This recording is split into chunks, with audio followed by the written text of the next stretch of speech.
Hi friends, అందరు బాగున్నారా? నేను చాలా బాగున్నాను. నాకు చాలా హ్యాపీగా ఉన్నది. ఎందుకంటే అందరూ ధనం సంపాదిస్తే సాధించాం అనుకుంటారు, ఆస్తి సంపాదిస్తే సాధించాం అనుకుంటారు, ఫస్ట్ క్లాస్ వస్తే సాధించాం అనుకుంటారు. కానీ అన్నిటికన్నా ఎక్కువ మనం దేవుని కొరకు ఏమైనా కనపడితే అదే సాధించినట్టు నేను అనుకుంటాను. నిజంగా నేను ఫస్ట్ సాంగ్ రాస్తున్నప్పుడు, ప్రభువా నీ ఆత్మ నాకు తోడుగా ఉండి నేను ఇంకా సాంగ్స్ రాస్తూ ఉంటే అది నా సొంత, నేను నీ జ్ఞానంతో రాయిస్తే రాస్తాను కానీ అంటే ఏదో సాంగ్ చూసి రాయడం అలా నేనైతే చేయలేను ప్రభువా, నేను అలా రాయాలనుకుంటున్నాను అని నేను ముందు ఒక ప్రేయర్లో తీర్మానం దేవుడితో తీసుకున్నాను. తీసుకునేటప్పుడు ఒక పాటకు తర్వాత ఒక పాట నేను వంట చేస్తున్నా, పని చేస్తున్నా, ఇంట్లోని పిల్లల్ని చూసుకొని ఉంటున్నా, నాకు తెలియకుండా ఈ స్వరాలన్నీ నాకు ఆ వర్డ్స్ అలాగా నా మైండ్లోనంటే నేను వాటికి ఆ వర్డ్స్ని ఒక రాగంలాగా అలా ట్యూన్ చేస్తుంటే అవి నాకు చాలా బాగా సెట్ అవి ఇలా రాయాలా అని జ్ఞానం నాకు దేవుడే పుట్టించాడు. అది ఇప్పుడు నేను 185 సాంగ్స్ రాశానంటే అదంతా దేవుని కృప. ఇంకోటి ఏంటంటే చాలా పెద్ద పెద్ద వాళ్ళు పాడిన ట్రాక్లో ఉన్న పాటలు కూడా పెట్టారు. దాన్ని బట్టి నాకు చాలా హ్యాపీగా ఉన్నది. ఇదంతా దేవునికి ఘనత, మనకు కాదు. ఈ భూమి మీద మనం ఎన్ని రోజులు ఉంటామో మనకు తెలీదు. ఈ రోజే మన సొంతం, రేపు ఏటవుతుందో మనకు తెలీదు. కానీ దేవుడు ఒక హౌస్ వైఫ్ని, నేనేం పెద్ద భక్తురాలి అని నేను అనుకోవట్లేదు. నేను దేవునికి నేను చేసిన రాత్రి మార్నింగ్ 2 టైమ్స్ ప్రేయర్ చేస్తాను.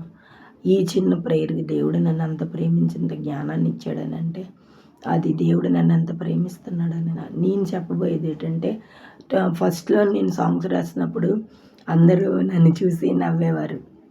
ఆ పాటలు రాయడం అంటే అదేంటి ఇదేంటి, నా వాయిస్ స్వీట్గా ఉండదు, మీకు ముందే చెప్పాను కదా. అయినా సరే ఆ స్వరం ఏంటో మరి విన్న వాళ్ళకి తెలియాలి కదా. అందుకోసమే నేను ఎలాగైనా ట్రై చేసి ఆ పాట పాడి ఆ ట్యూన్ అలాగ జీజస్ ఇచ్చింది, ఆ ట్యూన్ అలాగా పాడి పెట్టి అది అందరూ ఆదరించి పాడాలని నా ఆశ.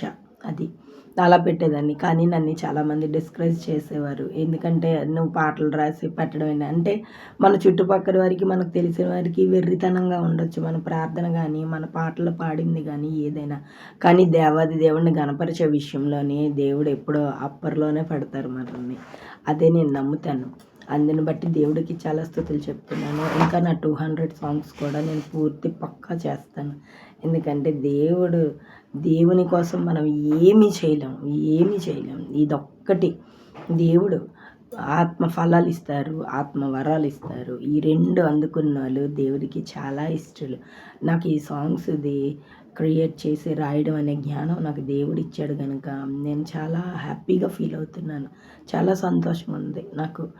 ఈ యూట్యూబ్లో ఈ 1 ఇయర్ నా జర్నీని, నా సాంగ్స్ని ఇవన్నీ అందరికీ చూపిస్తూ నన్ను ఎంకరేజ్ చేసినట్టే ఒక లెక్కలో చెప్పాలంటే. ఎందుకంటే నా ఫాలోవర్స్ కొత్తగా ఓన్ సాంగ్స్ నేను ముందే అక్కడ మెన్షన్ చేశాను, నేను ఓన్ సాంగ్స్ రాస్తాను.